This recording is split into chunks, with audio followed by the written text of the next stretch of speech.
Hello everyone, welcome to History and Culture. In feudal society, the emperor held the highest position, and countless people fought violently, resulting in bloodshed and the destruction of families, all for that position. However, the emperor's life was not necessarily as wonderful as imagined by ordinary people. In the most famous romance novels, Emperor Qianlong, known for his amorous affairs, how did he spend his day? Unlike the extravagant and debauched imperial lifestyle often imagined, Qianlong's day can be described as quite busy. According to the records in the Chronicles of Emperor Qianlong, during his nearly 60-year reign, he maintained a regular daily routine and attended morning court sessions for over 50 years. He would wake up around 3 a.m. and start his day's work, only going to sleep in the evening. Such a schedule is unimaginable in today's context. Starting at 3 a.m., Qianlong, known as the most diligent emperor in history, would begin preparing to get up. For modern people, this is probably when many are just falling asleep, not to mention that ancient Beijing had no heating or similar amenities. The emperor had to confront the severe cold every day while maintaining such a schedule, which was truly unimaginable torture. After Qianlong got up, the eunuchs and maids in the palace had to wake up early to prepare his toiletries and assist with the complicated dressing process. As the son of heaven, Qianlong's attire couldn't be as simple as throwing on clothes like an ordinary person. According to the draft history of Qing, during the Mid-Qing dynasty, the emperor had to wear dozens of different styles of clothing for various occasions and times, and the method of dressing was complex, making it nearly impossible to do it by oneself.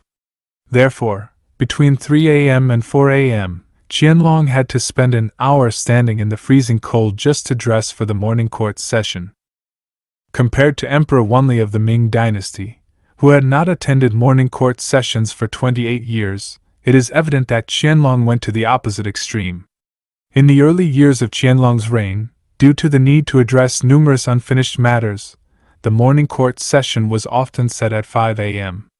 However, not all ministers lived near the Forbidden City at that time, so attending the court session at 5 a.m. meant that these ministers had to leave their homes around 3 a.m. and wake up around 1 a.m. Also, due to the extremely unnatural sleep schedule, Qianlong later pushed back the time for the morning court session by 1 hour, starting at 6 a.m. During the time from 4 a.m., when Qianlong finished dressing, until the start of the morning court session, he didn't simply wait around. He often summoned the military and government officials to his chambers to be briefed on the most important national affairs and issues that required prior consideration. Then, during the morning court session, he would listen to the opinions of other ministers. Around 6 a.m., when the officials outside arrived, Qianlong would formally begin the morning court session. According to historical records, the morning court session during the Qianlong era usually lasted only 1 hour. First, he would listen to the major concerns of the ministers, then he would hear the opinions of each minister, and finally, a consensus would be reached before the court was dismissed. After the morning court session ended at 7 a.m., Qianlong often still felt unsatisfied.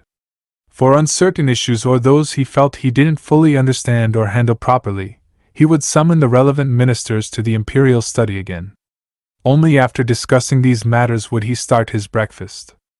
However, to prevent poisoning, the food was often tested by multiple people and left for several hours before being placed on the table.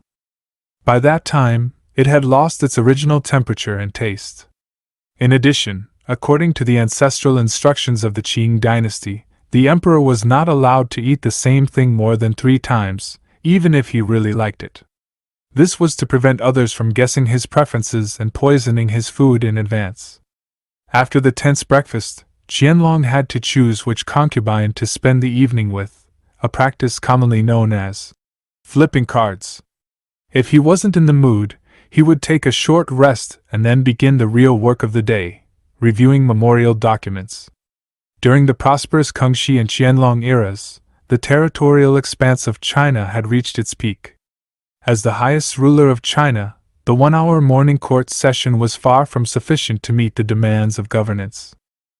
Learning from the lessons of the Ming dynasty, the Qing rulers had strict control over power and often demanded that ministers at the county level and above report everything in detail, thus exerting control over their subordinates.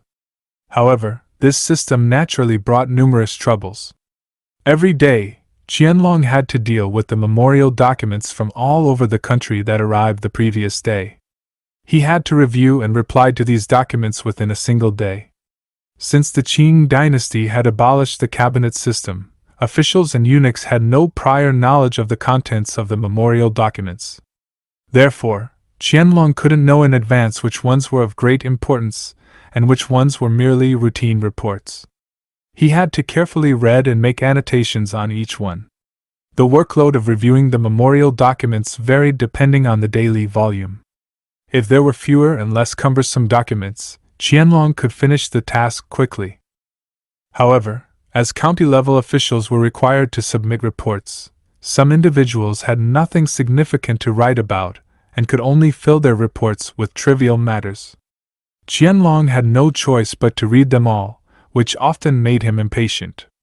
In the end, he could only reply hastily with a "noted" on the documents to indicate that he had reviewed them. The task of reviewing the memorial documents often lasted throughout the morning. After feeling tired, Qianlong would take a rest directly, giving himself some relaxation time. Since people in the feudal era did not have the habit of taking a nap, Qianlong would not nap either.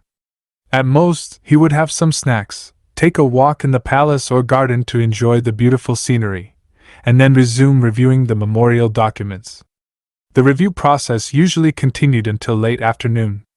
As the sky darkened, even if there were still many documents left, Qianlong would stop reviewing, take a break, and have his dinner. Starting at 5 p.m., the emperor would have dinner with his family.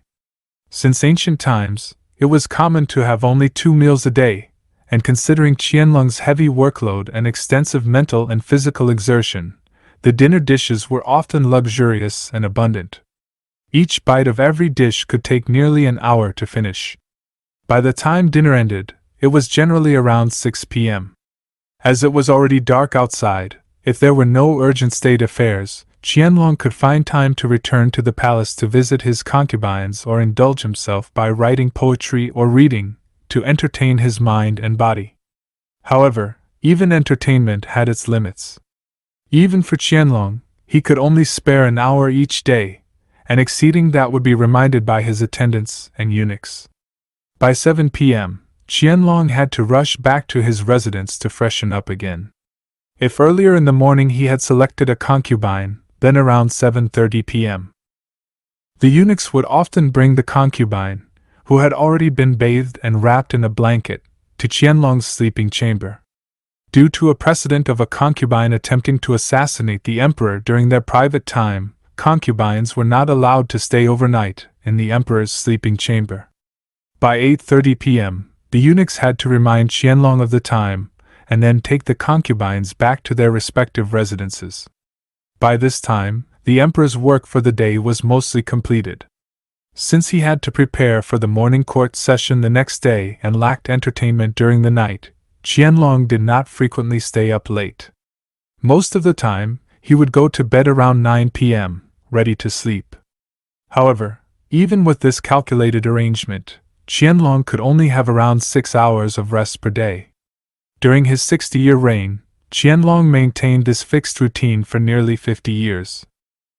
The ability to repeat such a monotonous life for over half a century speaks to Qianlong's patience and diligence, which were among the finest in the Qing dynasty. As emperors held the greatest power during the feudal era, supreme authority also meant the heaviest responsibility. If an emperor only knew how to enjoy but didn't take on the responsibility, it would surely lead the country into turmoil. This is History and Culture Channel. Likes and subscriptions are the greatest help and support for us. Thank you everyone. See you next time.